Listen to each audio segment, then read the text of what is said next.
Hello, hello, everybody. Good afternoon.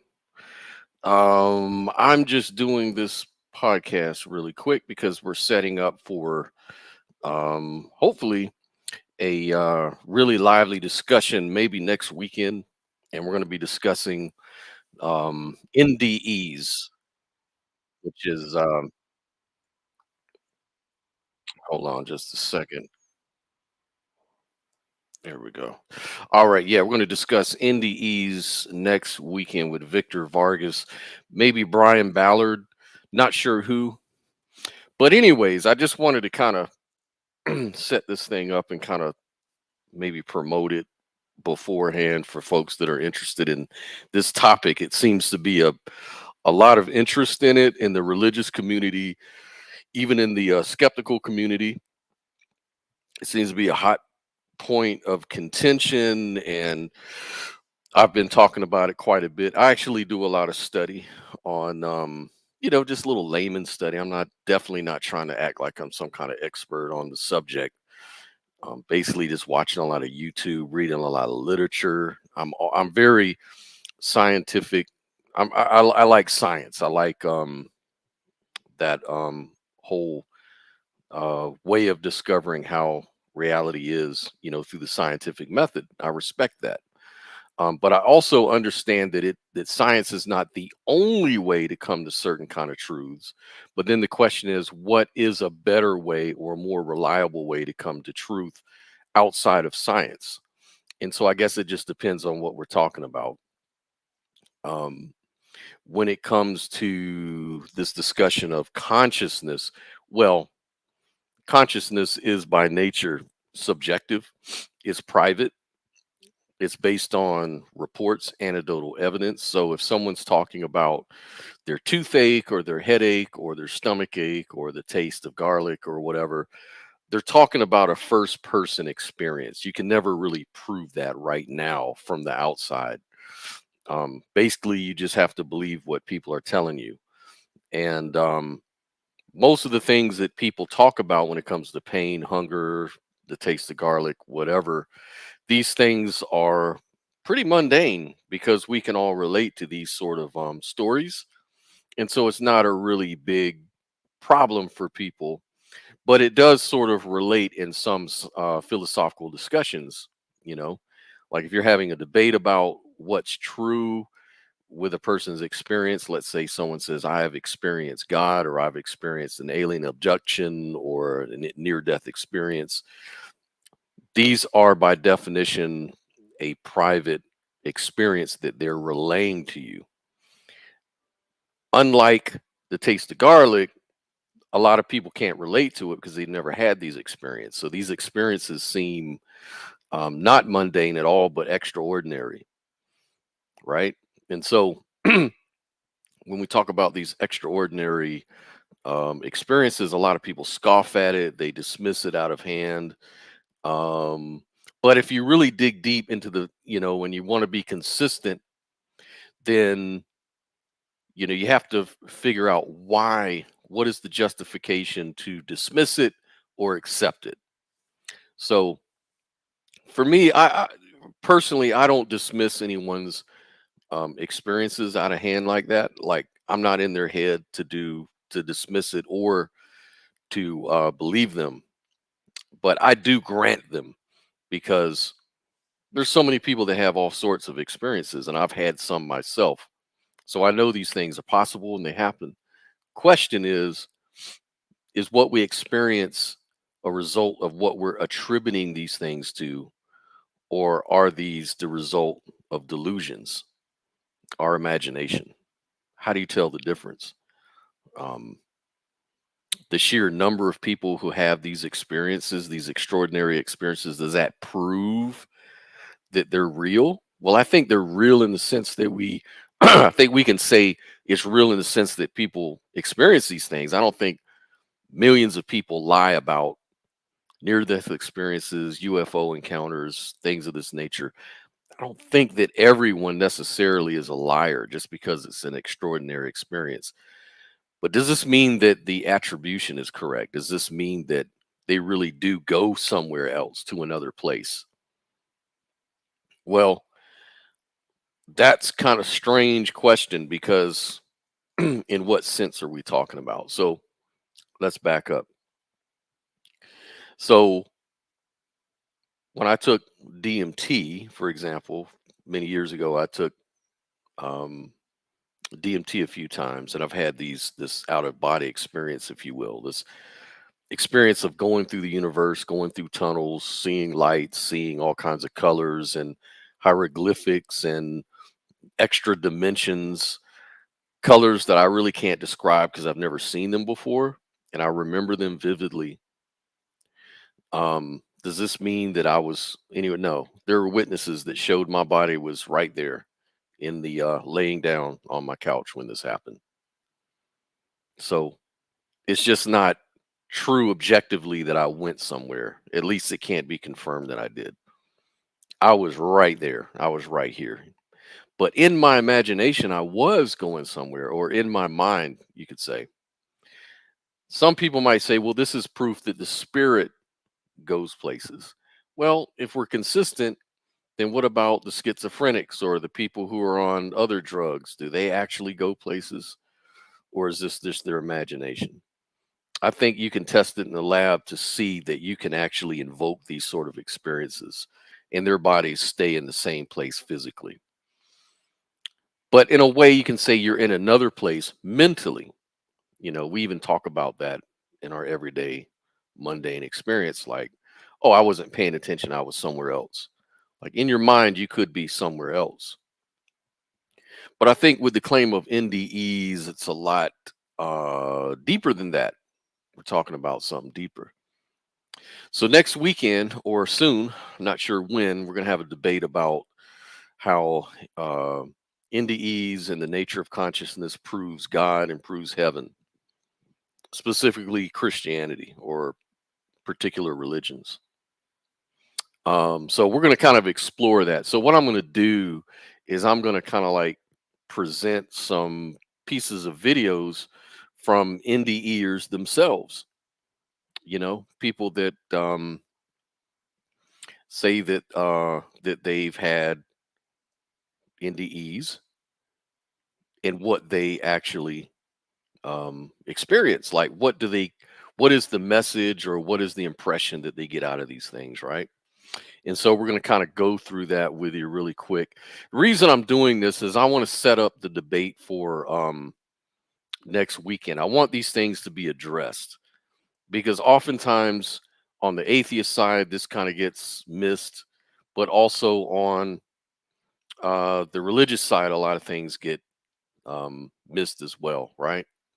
So let's hear what the NDEers themselves say, and because think about it, if you're going to say that NDEs prove your religion, then what happens when you have NDEers that say things totally opposite or compete with your religious beliefs? Does that mean that they're not true? But then we get into a case of special pleading. Oh, these NDEs are true because they align with my previous held beliefs, but these are false, obviously, because they don't comport with what I believe. But let's just play a few examples of this. This one here is a near-death experience by Nancy L. Dannison. This is from the Next Level Soul podcast. I've been watching quite a bit of these. Very interesting stories. So check this out. Let's hear what she has to say. And they were just there, and I was like, you know, bouncing back and forth between all these what I call knowings. And knowing is different than knowing in human life. Knowings that you receive in the afterlife are complete with every single piece of data that could possibly exist about the topic, along with the sense that you have personally lived it firsthand. So it's got all the feelings and the emotions and the experience and the sensations and everything all in one bundle. And it's all at once. You don't have to learn it. It's just boom, it's there. Wow. So I spent a lot of time doing that. So similar to the Matrix, like you were literally they were downloading you. Yes. And when I saw that movie, I was like, oh my God,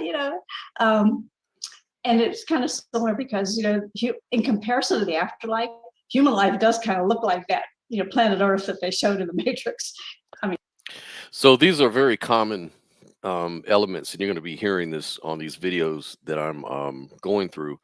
There's commonalities, like there's core experiences that people have that is shared among everyone who has these NDEs, and part is that this great feeling of love, this download of information into their mind of how the universe works and what's the meaning of life, and all their questions are immediately answered.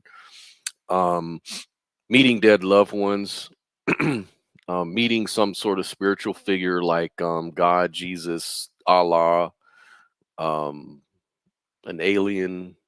I've heard a lot of different attributions for this person or this power that they meet, this higher power. But anyways, let's get back into it. I mean, it doesn't really look like that, but it's, you know, the differences. It's stark. It's stark, the differences. Yeah. Okay, so at this point, have you figured out that you're dead?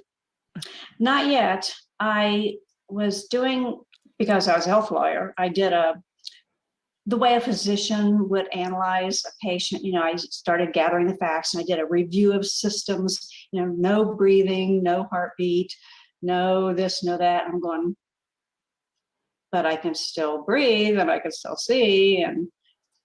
And so then I was like looking, and I realized I could see through the back of my head. I could see 360 degrees. I didn't really have a head, but I had 360 vision. Out of body experiences is the other common feature of the NDE.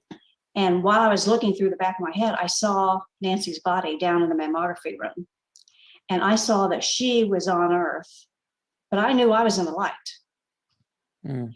And that's when I started kind of suspecting. And I said to myself, nah, I couldn't have died. I always heard you go through a tunnel, into the light. And I'm already in the light. I didn't go through any tunnel. And then boom, I'm in a tunnel.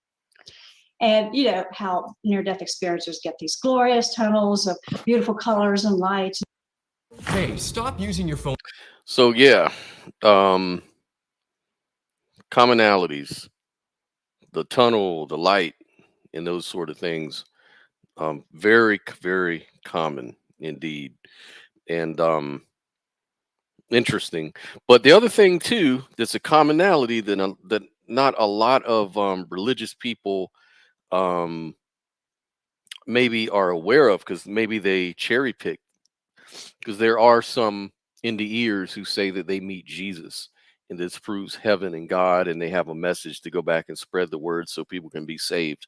That's very rare. What I'm trying to bring out here is that most NDEers say that there is no judgment, there is no hell, that these things are a product of man-made religions. So again, if this is true and NDEs prove religions and prove the afterlife, then why reject this very common message that there is no hell, there is no judgment? Hmm? That's what really questions that I really have here.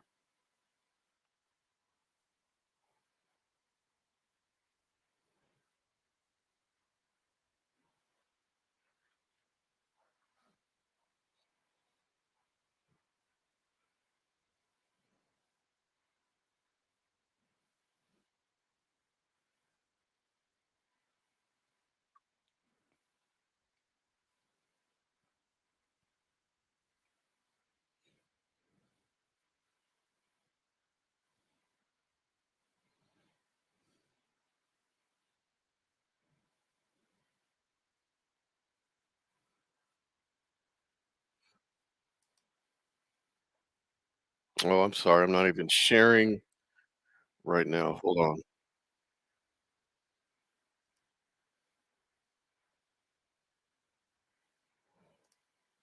There we And go. as I was looking at these 5 lights, I'm thinking, oh, this is a typical dancing moment. I'm supposed to go into the light. I get 5 of them. I'm supposed to pick the right one. And a voice not Sorry my for own that, comes guys. into my head and says, it doesn't matter, just pick one. And the 5 lights turned into 5 glowing beings that I recognized as my dearest, deepest, most beloved friends and loved ones from all eternity. none of whom I'd ever known in human life or in any incarnated life. But they were my eternal friends. And I was home. It was the first, it's gonna make me cry. It's the first time in Nancy's life I ever really felt home. And that's the other commonality, that you have this impression of coming back home, coming back to where you came from originally. And you meet with all of the people or entities that you knew and forgot about in your natural life. That is another commonality in this experience. Mm. And that those were my people. So I spent some time with them and I had a life review. Okay. And unlike the life review that Life review is another one. But there's a twist. A lot of in Christianity, we hear about the judgment where, the goats are separated from the sheep, the wheat from the weeds, and those who are judged for destruction go to the fire, and those who are judged as righteous will inherit the kingdom of God. Let's hear what the NDE says here. most near-death experiencers describe. When you go farther into the afterlife than 99% of NDEers go, you get a life review that includes not only seeing everything from the life that you just lived, but also you get inside the other people who were in those various events. And you get to watch it and feel their emotions and hear their thoughts and be them participating in the same event, so that you're seeing your perspective and their perspective and somebody else's perspective. It's all at once. And you get to feel the ripple effect of, like you said something and here's how it impacted these people and here's how they changed their lives and how it impacted other people, way down the stream. And you also get the answers to all your questions. Like all those times you ask yourself, well, why did somebody so do this? And why did I do that? And, what would have happened had? Well, you get the answers to all those questions. You get to see, why so-and-so did something, because you get inside their heads and you get to hear their thinking. And then you also get to see, if you'd made different choices, how they would have turned out. Oh, so you do. So this is interesting. And for me, if I was to grant that these experiences happen, regardless of whether it's true, like whether you actually interact with God or interact in some kind of way, the fact that when you go through this near death experience, like I guess this, for a skeptical point of view, if we grant that the experience is true, this would be your last experience on earth, right? This experience of how you treated others and how they felt as you were treating them. That in itself is kind of enough right there to maybe motivate you to be a good person in life. Even if your last experience on earth is going to be an illusion or a delusion, it seems like it's a way of remembering what you've already done, which is pretty mundane. I could believe that. Like when you're on your deathbed, you remember things that you've done during your life. My sister had an NDE, and my sister described that happening to her. And I believe her experience, and it's nothing impossible. It's all in your brain, memories, stuff like that. So if you were to take that physicalist view philosophy and apply it to these NDEs, and granting that they happen, then it seems to me that that would be enough to kind of motivate you to treat others well, to be a loving person. I want my last experience on earth to be as blissful as it could be. So anyways, I thought I'd throw that out there. You get like alternative, timelines, if you will. No, they're not really alternative timelines. They're just projections of thought about what would have happened, had you done something different. But while all that was going on, I'm saying to myself, been there, done that. So I wasn't really interested in watching that, other than to see that every single bit of sensory data that Nancy had ever taken in was all there. Every sky, every sound, every thought, every hope, every dream, everything was all there. But I started getting a download of all these hundreds and hundreds, or maybe even thousands of other lifetimes I had lived throughout the universe as all kinds of creatures and things. And that was a lot more interesting than Nancy's life. I'd imagine so, because I've already lived Nancy's life. This is another commonality in NDEs. Reincarnation. You know, you keep coming back to the earth or some other world to have this experience of living a physical life. This is a commonality. I think it is that souls in this heaven, if you will, I don't know if they get bored or they just want to learn something. They want their soul to grow. And so the idea is that they're given a chance to incarnate into a physical form, and they do it as many times as they want or need to in order to evolve that soul to a better place. That's kind of the common story I hear with a lot of these NDEs. Reincarnation. Now, is this compatible with Christianity or Islam? I don't know. If you're going to say that NDEs are proof of Christianity, then you have to take everything that comes along with it. That's my skeptical hat, right? Like you can't cherry pick. I don't remember the other ones. Yeah. As they were downloading, I remembered every single moment of every single one of them. And I was just flabbergasted that I could possibly have ever thought I was Nancy. I mean, that was just ridiculous that I could conceive of an idea that I'm just this little human being when I had lived these eons and eons of other lifetimes. And I remembered every single moment of every single one. And so I was like sampling them, remembering, it was like trip down memory lane, only it was memory lane was the entire universe. After that, I realized I could get knowings on particular topics. Like if I focused my attention and intention to know the answer, I could get specific topics instead of just random, things dropping into my head. So, and I didn't know how long I was going to be there. So I thought, well, I better ask the big questions. So I asked. So this is where it gets interesting. The fact that you can ask these questions, and if there was such a place and it was real and I died, I would have tons and tons of questions as a skeptical person, as a non-religious person, someone who came out of religion, became an atheist, and then on to my journey of life as a skeptic, but also curious. I'd have a lot of questions at that point. So let's check it out. Asked, what is God? What am I? What's the purpose of life? What does God expect of me? Where's heaven? Where's hell? And what's the one true religion? Mm-hmm. I asked the last one because I was reared as a Catholic. And I'd always been told that was the one true religion, which I knew could possibly be true. As all of them do. Yes. So I got the answers to all those questions, downloaded, in the form of knowings. And after getting all those knowings, I was angry. I'm surprised that you can be angry in the afterlife, but I was angry.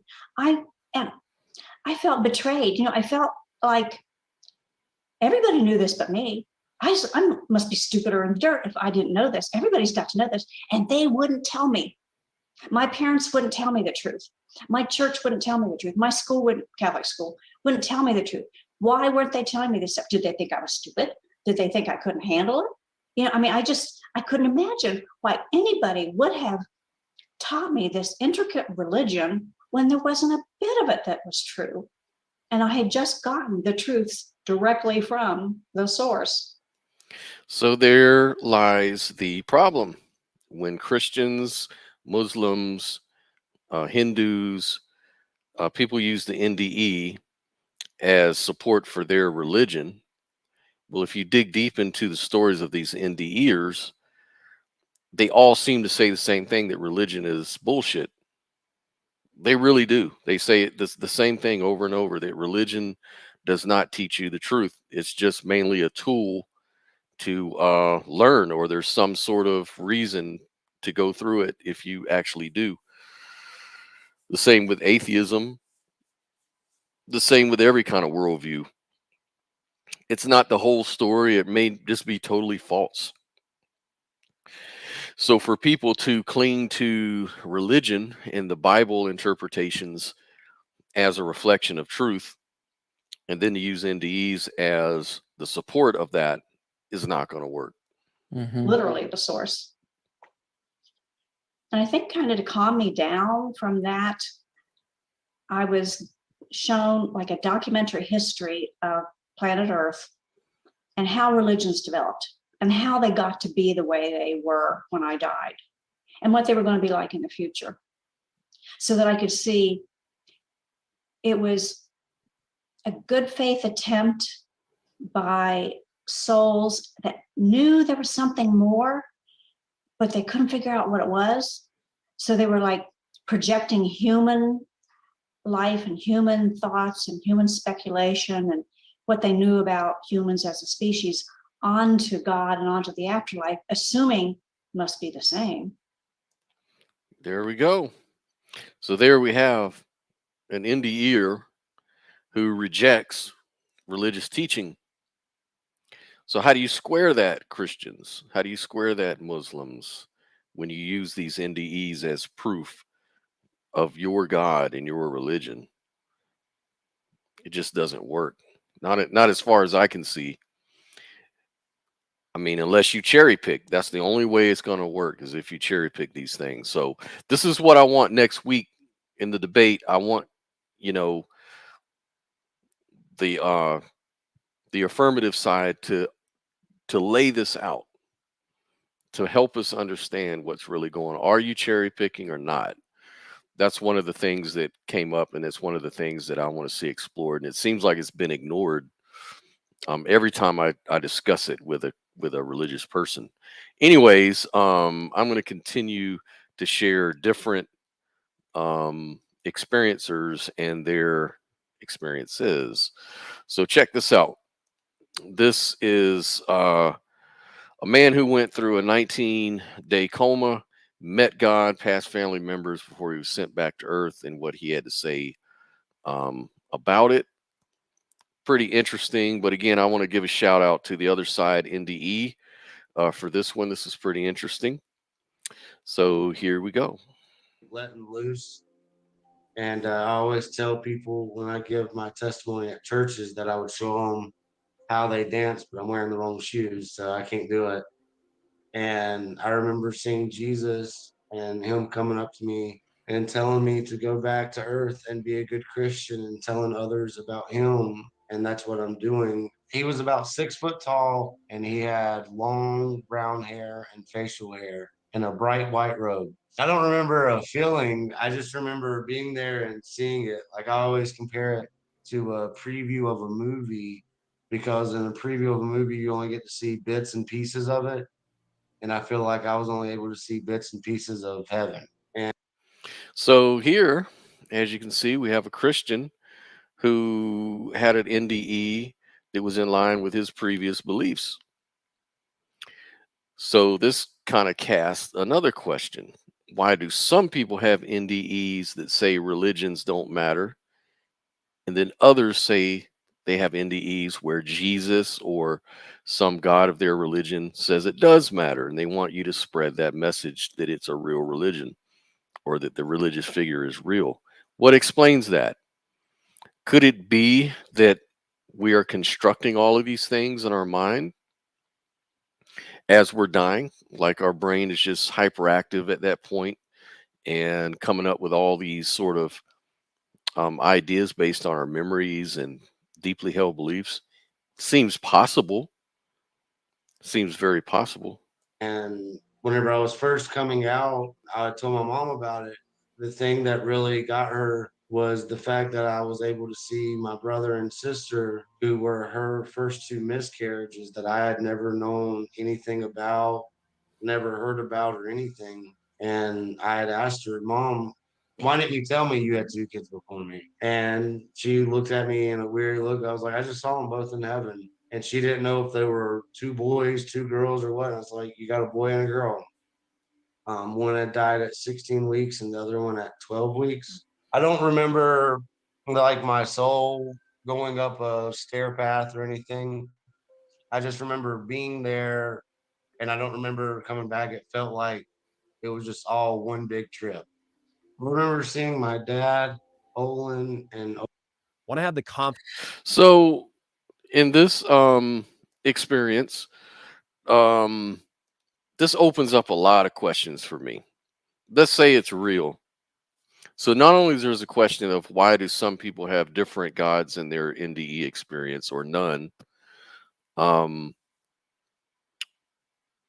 why, how do these people know things that they shouldn't know? Like this guy just talked about the miscarriage example, which I guess was true. Coincidence? Maybe he heard it as a child and the memory came back to him. There's a lot of, there's just so much questions on this that I have. And then what was the purpose? What was the purpose of them? Because if it's true that your souls are sent from the other side to inhabit the body of someone, what's the point of being an infant and dying or suffering as soon as you're born or whatever? Like they'll say, well, this is to teach the parents some kind of life lesson or soul growth lesson or whatever. Seems kind of strange, and just off the top, it just seems kind of weird and kind of cruel on the part of this God that they're referring to. Just have so many questions about these things, and I hope that um, we can kind of go over that in the debate that's coming up. So, anyways, let's continue on to another video, and this one's about the meaning of life as well. Let's see what they're talking about here. It wrapped me in a feeling of total peace and comfort that I had never known before and have never known since. And as this happened, I rapidly began to ask questions. Now, when I say ask questions, this isn't in the way we communicate in this world. It was as if the second I began to think the question, the answer was given to me in a multitude of ways. I would know it from its history, for its reasons it was happening. For instance, I said at one point, what is the meaning of life? And this being, who I personally believe was God, or at least a representative of God, if not God himself, communicated to me not the word love, but the understanding of love, an understanding of love that I really couldn't have had before, because I just thought, well, love, you love your mother, you love your dog, peace, love, all that. But it wasn't that. It was a love that was total and all-encompassing. At another point, I asked about creation on other planets or other universes, other galaxies. Was this possible? And the second I thought this, I was transported. I can only think light years, but I didn't really know what time or space was. It wasn't like it is here.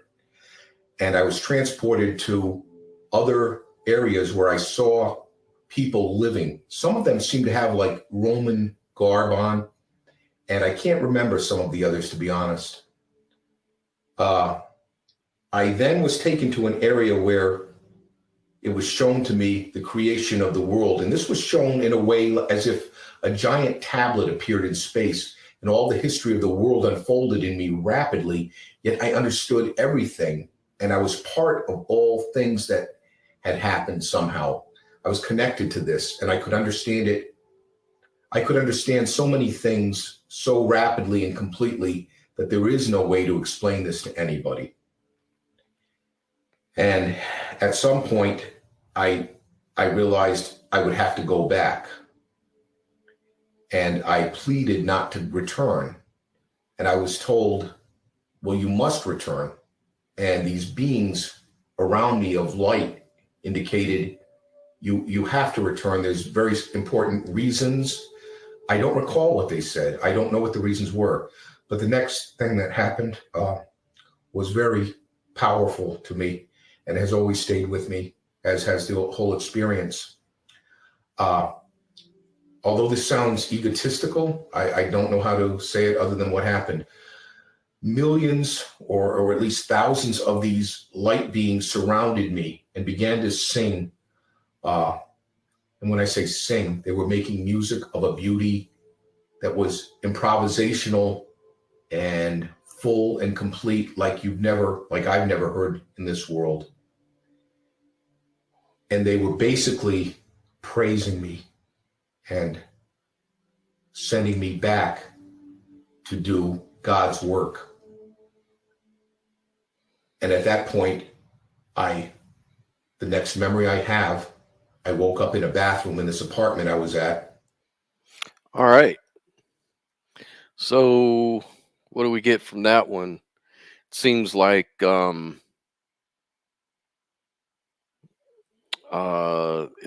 love is the message, which is consistent with most of your NDEs. Go back and show love. Pretty much it. I don't necessarily see a problem with that. But do we need religion and a God even to tell us that? Do we need deities? Do we need that sort of motivation? Maybe, maybe, maybe some people need that in order to be good people. And for that, I would say that could explain why some NDEers do picture deities. This is their mind telling them, motivating them. But then why do they want to be loving and everything if it generated from that person? Or it did not generate from that person? Then it would be that this God or this, this being, creator, wants us to show love. Religion has nothing to do with it. But I just don't know why we should believe that these experiences are truly real, because it tells us a message we can all get with. Like, I think most people are loving or want to live in a loving world and talk about these things. This is why this is a common theme in all religions as well. It's a common theme even among atheists and humanists and people that, I think for most people are genuinely empathetic, and there's genetic reasons for it. So the stories, I just feel like, are reflecting what's already there within us, right? And the NDEs may be a reflection of what's already in our minds and hearts, right? Or it could be real. I don't know. I think the answer here is no one really knows. But how can we figure it out? Like, what does science have to say about these things? Does science have anything to say about it? And this is going to actually come up in the debate too. So we want to kind of look into this too. So Sam Parnia is the name that came up, and I'm sure it's going to come up in the debate. So let's go ahead and listen to what Sam Parnia says on the matter. Now, Sam Parnia, from what I understand in interviews that I've looked at, he's not religious. He's more like an atheist or an agnostic on these things. And yet he believes in NDEs based on his research, that they are real experiences. And I think he even believes that consciousness must exist, at least for some time, outside of a dying brain. Here's what he has to say. Pretty interesting stuff. It's an important question because we need to know what happens to us. I don't know about the first point you raised. My own perception has forever been that, of course, most doctors don't have any kind of religious belief, don't believe in life after death, etc. I am not religious myself at all. But interestingly, I look around and I work in hospitals and I see a lot of very religious doctors who go to church and go to various temples and sorts of things. So I actually think we may be wrong about that. But anyway, about who does believe and who doesn't believe in it. But of course, that's a belief. It's not a scientifically answered question. Going to the science of it, We don't have all the answers today, but I think we've made enormous strides to answer the question of what happens when we die. We have to remember that when death is a process, okay, and just because a person has died and they've been given a time of death declared and essentially, called a corpse, the cells inside the person's body have not died, have not become so damaged that we can't bring them back. So as science has progressed, we are now able to manipulate those processes for hours after death and bring back a whole person and study their consciousness during that time, which was impossible until very recently, right? And so the incredible discovery through this is, one is that we can bring back people and send them home. We can really have the miracle of science, take someone who's dead and make them alive again, which is amazing. But the other amazing part of this, and this is why I'm so fascinated by this, is that we can study what people experience when they've gone beyond death. And the evidence so far suggests that that entity we call the human mind, consciousness, what the Greeks called the psyche that was later translated into the soul, the me, Sam, does not become annihilated just after a person has died, even if we write them a death note and certify them as being dead. That entity continues. And it continues even when the brain does not seem to be functioning. So this is very interesting. When the brain's not functioning, Sam Parnia feels like there's some sort of experience going on based on his scientific study. This is what he's claiming. I've read his papers. I don't see too many refutations at all. I think there may be some sort of question about memory, like these memories kind of possibly being out of your body and experiencing while you were dead may just be a timing issue. Like these, like once your brain comes online, then these things kick in, and it sort of gives you the illusion that you were experiencing something while you were dead. That's one of the and this is kind of a classical NDE debunker um tagline, that it's memories when you come back online. But Sam Parnia tests out for these things, and I think this is what he gets to that. Raising the question that consciousness may be a separate entity from the brain. It's not magical. It's just not discovered yet, but it doesn't die. Now, I can't tell you what happens 3 hours, 4 hours, 10 hours after a person has died. I can't tell you whether consciousness gradually fades away and disappears into thin air, as some people might believe, or does it continue for ever longer periods of time. Certainly, the bodily functions, bodily cells will die with time. There's no doubt about that. What happens to our real self, consciousness, is that, as I explained, it continues for a period of time. Now you have to make your own conclusions. I don't have evidence beyond that, which is one of two ways. One is that you may say, well, okay, I'm going to accept that consciousness may continue for a few hours after death in some format and gradually wither away. Or you may also argue that, well, if consciousness was able to continue when the brain was not functioning, why would it suddenly disappear away a few hours later? Because don't forget, even 10 minutes after you've died, even 30 seconds after you've died, your brain does not function anymore. Even when we do CPR, when we try to resuscitate someone and we do all these things that people see on TV it looks magical. The reality of it, when we do this stuff, there's not enough blood that gets into the brain to enable the brain to function, even during resuscitation. The brain. Very good points. So again, what he's saying is that you can argue either way, whether consciousness exists beyond those hours after the heart stops or not is up to debate, because there's no way to verify it one way or the other. So you could be, I guess the most reasonable thing would be to be agnostic about it. But again, the questions, why would it just, be, why would consciousness exist when the brain dies even 10 minutes, like you said? This kind of sounds very dualistic. This sounds like there's the body and then there's consciousness, these two different things, so that the brain isn't consciousness itself.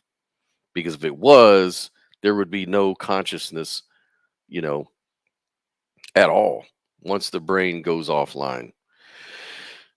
So, but again, we have arguments that these memories seem to come back once your brain comes online, and that It just seems, but I think with Sam Parnia, how he understands or concludes that consciousness actually does exist after the death of the body is because of certain tests and certain stories, I guess, anecdotal evidence of when their brain was offline.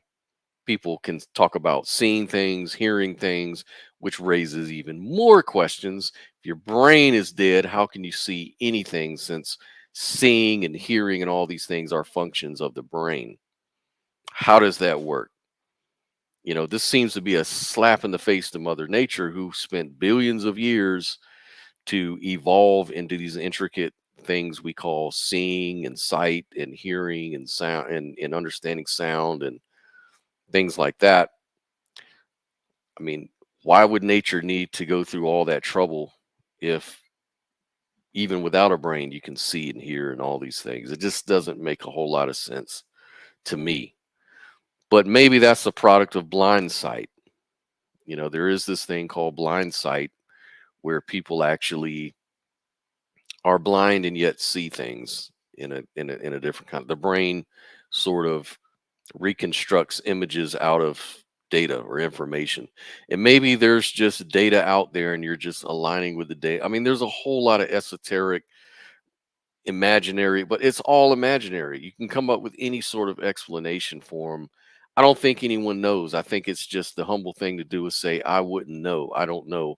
But the main point here that I want to bring up is that these sort of NDEs don't prove Christianity no more than they prove Islam or atheism or any other worldview. They're just experiences people relay, man. And they don't really prove anything, because even within the stories themselves, they refute specific religious teachings and beliefs, right? So it seems to me whether the NDEs are true and real, it doesn't really matter at the end of the day. It really doesn't matter. And what really matters, I guess, is to be a good person and to try to live a fulfilling life while you're here. And even if there is a life after death, it seems like you revisit how you've lived your life and you have to live with it at that moment. You have to see how you've lived, how you treated others. Even if all that is an illusion, it seems motivating enough to do the right thing in life, it seems. But then again, some people are just psychopaths and sociopaths and they can't help themselves. So what's the point? We're all born, into these bodies and brains that we have that may be functional or not. Maybe that's part of the journey. Maybe that's part of what, life is about. Maybe the universe wants to know how experiencing being a psychopath is. I don't know. That's kind of the stories I hear. Either way, it doesn't, for me, it just doesn't matter. It's all imaginary. It's all stuff we try to explain. Interesting, but more like mental masturbation as far as I'm concerned. But so that was Sam Parnia and his explanation. Again, not religious, sort of an agnostic type of guy, but believes that consciousness may exist after the death of the brain and maybe even beyond that. We don't know.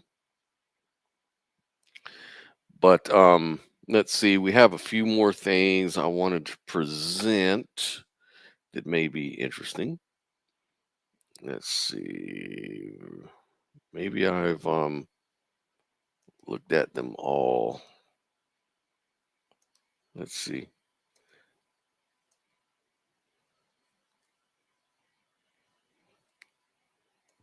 The understandings I had were these. I no longer had any need or want.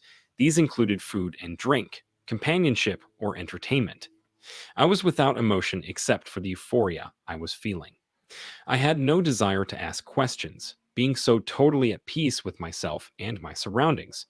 I was not interested in my body or what had happened to cause my death. I was made to. Kind of strange. So this guy says that he had no emotion, but in the first video, the lady said she was angry, so she did have an emotion. So NDEs seem to be different for different people. Nothing consistent here. Understand I was to return. At this point, I had my only desire. I wanted to stay. I inquired the same way I was made to understand. I knew my desire to stay was understood without my having to speak. The wall beyond my gurney became transparent, and I was shown what appeared to be a flowing river. It was silver and shimmering as it flowed. The drops in the river were each a different color, yet all flowed together as one body of water. Nothing gave me the impression this was water or a river, but this is the best descriptive example that can be given of something I witnessed for which there are no words. I understood. I used this term because I did not actually hear. The drops were the experiences of all who had lived. The experiences existed as separate items, yet belonged to the whole. The whole was the collective knowledge of all. I understood there was no individual, just one, yet each experience was an individual making up the whole. This concept of one is so foreign to any description I can give, there seems to be no way now of describing it. My previous understanding of one was a single uniqueness. In this case, one is something else. Many being one and one being many, both existing simultaneously in the same time and space. I further understood that the collective experiences are omniscient knowledge. Everything that has been spoken, heard, and experienced. There was no fear or joy from this stream. I used the term river of life to describe the stream.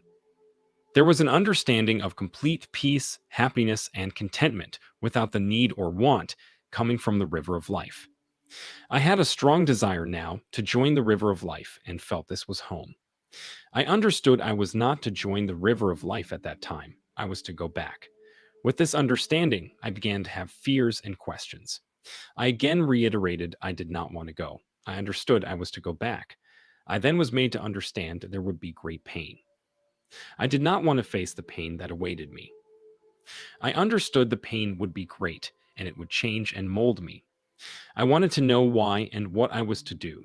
I was flushed with two sensations, one after the other. One sensation was a sense of an action being right that brought a brief moment of total peace and comfort I had experienced. The other sensation was one of an action being wrong. The sensation of wrong was a darkening of the light and cold. There was no explanation of why I was to go back, nor was there an explanation of what I was to do. I was made to understand that my knowledge was not for everyone. At that time, I passed into a dark place, tunnel, and emerged into the light. I was back on the gurney, conscious and in great pain. All right. So there we have it.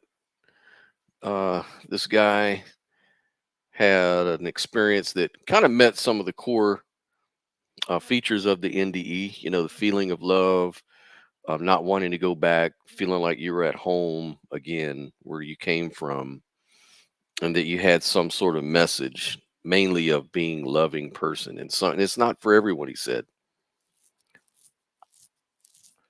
So again, these things don't always resonate with religion. So these things are varied. So I think it's kind of hard to use NDEs to um bolster your religious beliefs. I kind of do, unless you're talking about your core, which I think the core, there's core beliefs in religions too. Like I'm a pantheist in the sense that I think there's truth in all religions, but not all of the religions are true. I don't necessarily believe and I reject the supernatural stuff because there's just no way for me to know whether these things are true. And it's not in my experience to know that these supernatural things are true. I'm not saying that I know they are not true. I just don't believe it. But I'm more than open to, and perhaps something like an NDE would convince me as it's convinced others. I'm no better than them, I wouldn't think. But for now, I'm just going to remain skeptical because it seems like the most healthy way to be for me and the more honest way to be when we're discussing these things. But I sure would like it to be true. Not even going to lie to you because, we all have loved ones that maybe are nearing their death, like our parents, grandparents, people like that. And to know that they're okay is great and that they live on because you miss them. So it's a very natural thing. And this may be part of what feeds the NDE story and religion in general. But this is my views, man. This is where I'm at so far, and these are the sort of things that I hope are covered in our debate maybe next weekend coming up surrounding NDEs and consciousness. Um, the other thing too is with consciousness, I think we don't even know what consciousness is. There's, if you take physicalism or materialism seriously, then consciousness kind of doesn't work. And now you have this, what they call a hard problem of consciousness. On the other hand, idealism, may be true, where we are just subjects inside of a greater subject, a mind, so to speak. That could be true. There's no way to know it. It's unfalsifiable. The universe is weird, it's strange. So anything could really be true. Idealism, materialism. I guess the only thing that really counts in a debate about it would be, what evidence do we have one way or the other? Can you present evidence for something? Now, we could be a brain in the vat and the evidence is really just there to fool us. Maybe the divine hiddenness issue comes into play here. But in that case, then you'd be just as valid to not believe. If there's no evidence, then there's no real reason you have to believe something, right? Even if that evidence comes within a dream, it still counts as evidence. We still have these objective categories, subjective categories, and that's kind of where we base our lives on. It's like we don't go walk into the middle of the street blindly, closing our eyes because we don't want to get run over. Yeah, we could be a brain in the vat. This could all be a matrix situation, but we don't live that way. We live according to, what is evidentially the case for us, because we want the best for ourselves and our loved ones. So evidence seems to matter. So if it does, then to really move me one way or the other on the idea of idealism or materialism, I'd need to have evidence for it. Right now, it seems like, we live in a physical world, and anything else beyond that, I don't know about. It's just imaginary stuff. Could be true, but I don't know whether all that stuff is true. And I don't think there's any shame in saying that you don't know. I think it just opens up the mystery of life, which is kind of the joy of life, if you think about it, you know? So when it comes to these NDEs and comes to these sort of questions of whether the NDEs prove God or not, I don't think that the NDEs, even if they were real, all they do is they sort of refute religion. Because like I showed you, in all of these videos, they're not consistent. Some people are saying that Jesus has a message he wants you to send to people, and I send you back. But then most people say there is no judgment in heaven. There is no God that cares about any of that stuff. Who's right, who's wrong? I guess it just depends on what you want to believe. But you can't use NDEs as a consistent way to support your views in this case. That's my only point that I was trying to bring up in these things. But yeah, if you want to call in, ask questions, jump into discussion, I'm here, man. I've got the link right there um, in the chat. So if you want to call in and we can discuss about it, we can do that. But yeah, it's a very fascinating. I mean, if you're someone like me that's interested in philosophy, interested in science, interested in consciousness and some of these deep questions, weird questions, I'm like one of those consciousness guys, right? Um, I enjoy talking about it, exploring it. Right now, my only conclusion is I don't know. I don't know what's going on with all that because I don't know what consciousness is.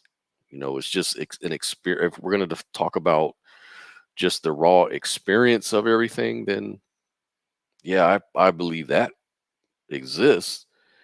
But what its nature is, I have no idea. But maybe next weekend we'll get a little clue on all of these things. Maybe our interlocutors can show us what's more reasonable to believe on these issues. We'll see. Anyways, guys, it's been an hour. Thank you for your time. I just wanted to kind of do this little preliminary video before the debate next weekend, just to kind of get people ready for the discussion and maybe encourage our interlocutors to explore these things. Anyways, you guys have a great day.